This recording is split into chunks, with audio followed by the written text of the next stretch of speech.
Neste dia 13 de maio de 2019, segunda-feira, estamos na quarta semana da Páscoa.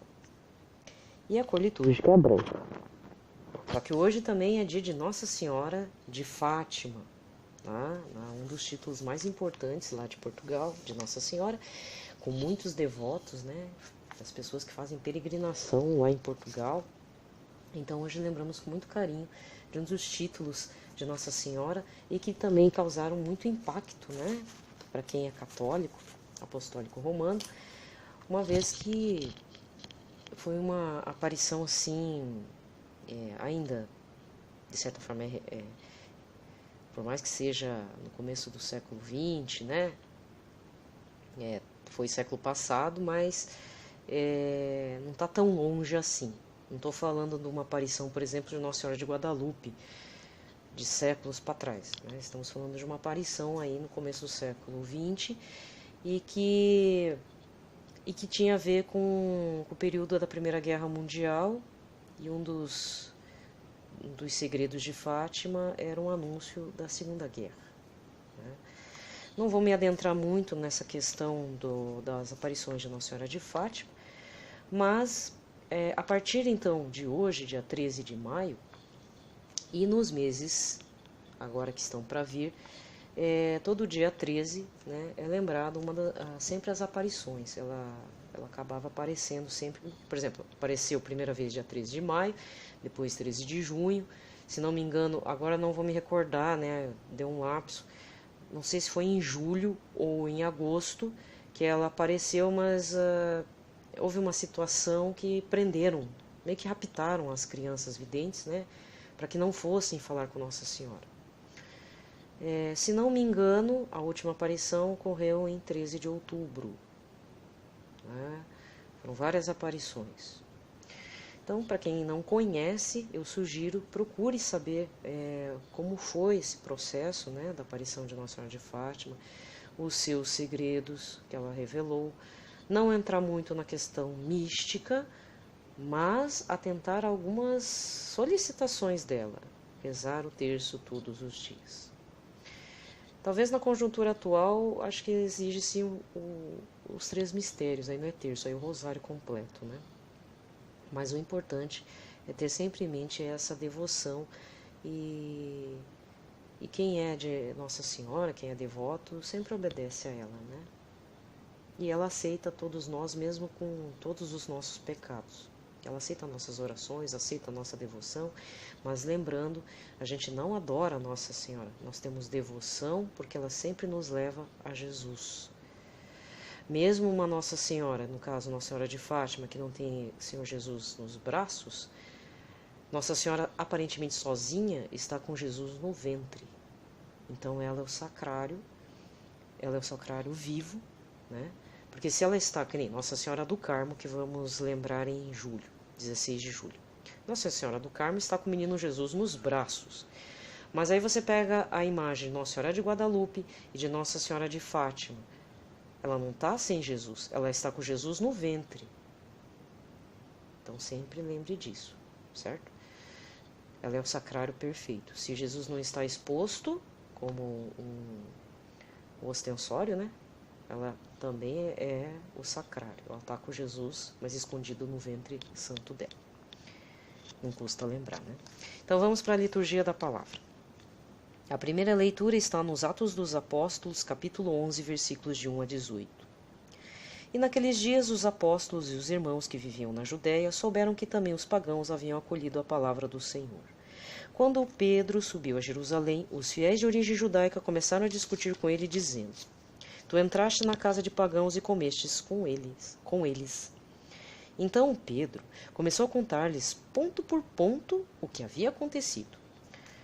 Pedro disse: Eu estava na cidade de Jope e ao fazer oração entrei em êxtase e tive a seguinte visão. Vi uma coisa parecida com uma grande toalha que, sustentada pelas 4 pontas, descia do céu e chegava até junto de mim. Olhei atentamente e vi dentro dela quadrúpedes da terra, animais selvagens, répteis e aves do céu. Depois ouvi uma voz que me dizia: Levanta-te, Pedro, mata e come. E eu respondi: mas de modo nenhum, senhor, porque jamais entrou coisa profana e impura na minha boca. A voz me disse pela segunda vez: não chames impuro o que Deus purificou. E isso se repetiu por 3 vezes. Depois a coisa foi novamente levantada para o céu, e neste momento 3 homens se apresentaram na casa em que nós encontrávamos. Tinham sido enviados de Cesareia à minha procura. O Espírito Santo me disse que eu fosse com eles sem hesitar. Os 6 irmãos que estão aqui me acompanharam e nós entramos na casa daquele homem. Então ele nos contou que tinha visto um anjo apresentar-se em sua casa e dizer: manda alguém a Jope para chamar Simão, conhecido como Pedro. Ele te falará de acontecimentos que trazem a salvação para ti e para toda a tua família. Logo que comecei a falar, o Espírito Santo desceu sobre eles da mesma forma que desceu sobre nós no princípio. Então eu me lembrei do que o Senhor havia dito: João batizou com água, mas vós sereis batizados no Espírito Santo. Deus concedeu a eles o mesmo dom que deu a nós que acreditamos no Senhor Jesus Cristo. Quem seria eu para me opor à ação de Deus? Ao ouvirem isso, os fiéis de origem judaica se acalmaram e glorificaram a Deus, dizendo: também aos pagãos Deus concedeu a conversão que me leva para a vida. Palavra do Senhor. O responsório de hoje está no Salmo 41, nos versículos 2 a 3. Depois vai para o Salmo 42, versículos 3 a 4. E o refrão está no Salmo 41, versículo 3a, que diz: minha alma suspira por vós, ó meu Deus. Minha alma suspira por vós, ó meu Deus.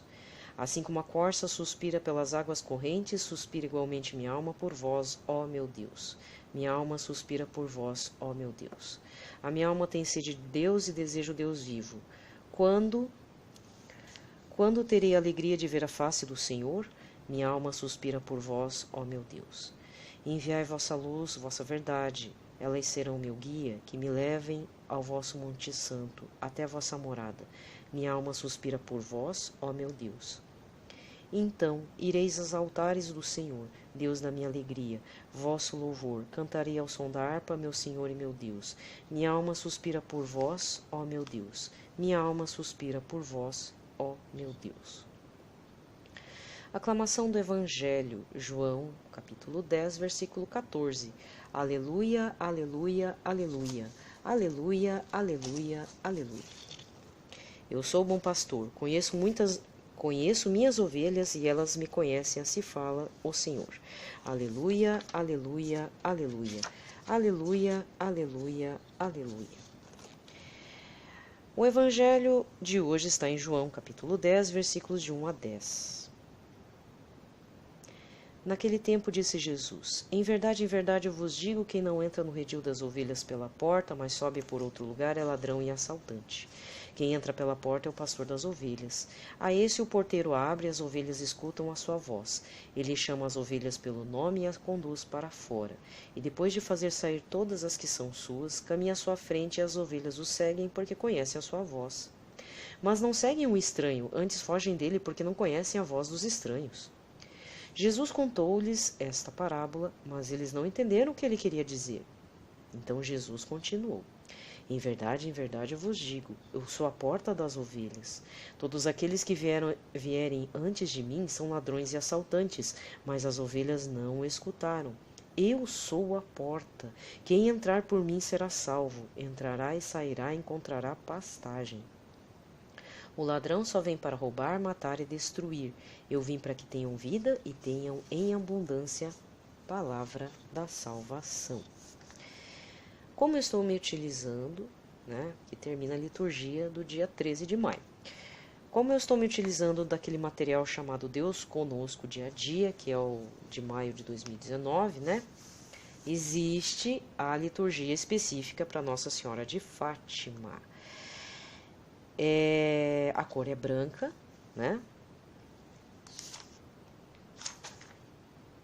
Deixa eu ver. Na verdade, só o começo e o final que muda um pouquinho. Que é a antífona de entrada, a oração que o padre faz, leitura, salmo responsorial, evangelho e preces, vide acima, ou seja, vide esse que eu li para vocês. Então não há nada assim, não há uma mudança na liturgia, né? Até porque é o período pascal também, né? Então, preferência ao Senhor Jesus, a ressurreição dele.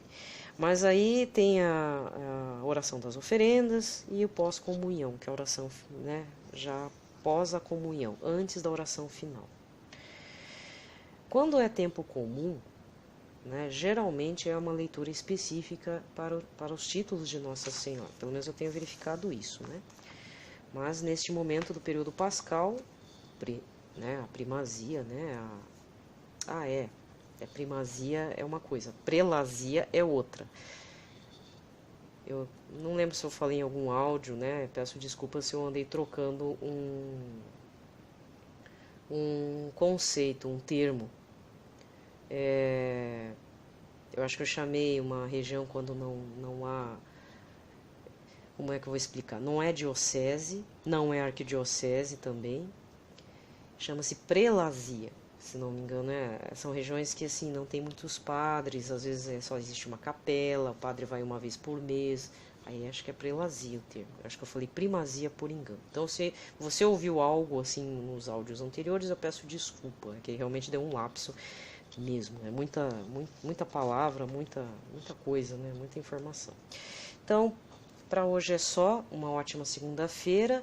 Devotos de Nossa Senhora, né? Por favor, vamos pelo menos rezar um terço e lembrar desta aparição tão edificante para as nossas vidas como cristãos católicos, ok?